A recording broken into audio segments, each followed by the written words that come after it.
చేపట్టిన రేవంత్ రెడ్డి ప్రభుత్వాన్ని నిద్రలేపాలని వీరు 420 హామీల పేరుతోటి ప్రజల్ని మభ్యపెట్టి అధికారం చేపట్టారు. కానీ తెలంగాణ రాష్ట్రంలో నేటికి కూడా విద్యారంగ సమస్యలు అనేవి అధికంగా ఉన్న పరిస్థితి రాష్ట్రంలో కనబడుతోంది. ఈ సందర్భంగానే టీడీఎస్పీ, ఏఎస్ఎఫ్, ఎస్ఎఫ్ఐ వామపక్ష విద్యార్థి సంఘాల ఆధ్వర్యంలో రాష్ట్ర వ్యాప్తంగా నేడు 23వ తేదీన బంద్కు పిలుపునివ్వడం జరిగింది.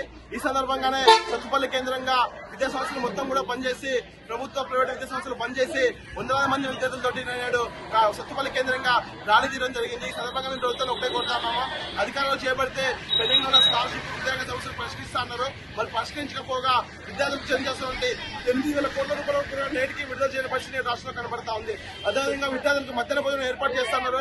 ఎక్కడా కూడా ఇంటర్మీడియట్ జూనియర్ కాలేజీలో మధ్యాహ్న భోజనం ఏర్పాటు చేయకపోవడంతో విద్యార్థులు అర్ధార్థంతో చదువుకునే పరిస్థితి విద్యార్థుల్లో కనబడతా ఉన్నది. గురుకులాలకు సొంత భవనాలు లేదు, విద్యార్థులు సరైన సౌకర్యాలు లేకపోవడంతో అనేక మంది విద్యార్థులు రాష్ట్రంలో ఆత్మహత్య చేసుకుంటా ఉన్నారు. మరి ఇవేవి రాష్ట్ర ప్రభుత్వానికి కనబడటం లేదంటే మీరు ఎందుకు కళ్ళు నిద్రపోతున్నా అని చెప్పేసి మేము అడుగుతా ఉన్నాము.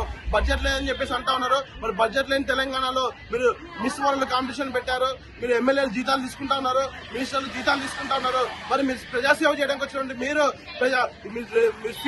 శాలరీలు ఎందుకు తీసుకోవాలి? మరి మా విద్యార్థులకి చెల్లించాల్సిన స్కాలర్షిప్ రీయింబర్స్మెంట్ విడుదల చేయొచ్చు, మా విద్యార్థులకి మధ్యాహ్న భోజన పథకాన్ని ఏర్పాటు చేయొచ్చు, విద్యార్థులకు ఉచిత బస్ పాసులు అందించవచ్చు కదా. ఇవేమి చేయకుండా మీ జీవనం నింపుకోవడం కొరకు కాంట్రాక్టుల పేరుతోటి దోచుకుంటా ఉన్నారు. మరి మా విద్యారంగ సమస్య పరిష్కరించడం మట్టికి లోపం కనపడతా ఉంది. కాబట్టి తక్షణమే తెలంగాణ సీఎం రేవంత్ రెడ్డి గారు స్పందించాలి. రాష్ట్రానికి విద్యాశాఖ మంత్రిని కేటాయించాలి. పెండింగ్ లో ఉన్న స్కాలర్షిప్ రీయింబర్స్మెంట్ విడుదల చేయాలి. గురుకులాల సొంత భవనాలు ఏర్పాటు చేయాలని, అదేవిధంగా విద్యార్థులకు ఇంటర్మీడియట్ విద్యార్థులకి మధ్యాహ్న భోజనం ఏర్పాటు చేయాలని చెప్పేసి కూడా మేము పీడిఎస్ గా డిమాండ్ చేస్తా ఉన్నాము. ఏఎస్ఎఫ్, ఎస్ఎఫ్ఐ అది కూడా డిమాండ్ చేస్తా ఉన్నాము. కాబట్టి ఇప్పటికైనా ప్రభుత్వం స్పందించకపోతే ముందు అనేక ఉద్యమాలు చేసి గత ప్రభుత్వానికి పడినటువంటి పరిస్థితి మీ ప్రభుత్వానికి కూడా పడుతుందని చెప్పేసి కూడా సందర్భంగా మేము సత్తుపల్లి కేంద్రంగా ప్రభుత్వానికి హెచ్చరిస్తా ఉన్నాము. నా పేరు వెంకటేష్, పీడిఎస్ ఖమ్మం జిల్లా ప్రధాన కార్యదర్శి. తెలుగులో ఫాస్టెస్ట్ న్యూస్ ఇప్పుడు కొత్త అవతారంలో 5 సెకండ్లోనే పూర్తి వార్తా సమాచారం మీ చేతిలో.